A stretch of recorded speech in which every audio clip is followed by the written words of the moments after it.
Hello guys, in this video we will learn about how to change the font of the text written in HTML. So this is a basic HTML code that we have written already and we will add style attribute in it. So this is the output of the code which you will see on the web browser. तो हमें जिस भी tag का style change करना है उसमें हम style attribute change add करते हैं और उसके अंदर हम उसकी प्रॉपर्टी डालते हैं. सपोज हमें इस h1 एलिमेंट में फॉन्ट चेंज करना है तो हम उसमें लिखेंगे style and to change the font we will use the property font family and उसके अंदर हम फॉन्ट का नाम देंगे जो भी हमें डालना है. Let's suppose I am giving courier font. Save करेंगे और रिफ्रेश करके देखेंगे हमारे में कोड में क्या चेंज आता है.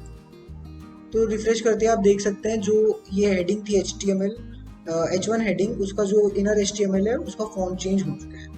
ऐसे ही हम अलग अलग टैग्स में डाल के किसी भी उसका फॉन्ट चेंज कर सकते हैं. सपोज मैं इस पैराग्राफ का फॉन्ट चेंज करना चाहता हूँ तो वही same we will do style font family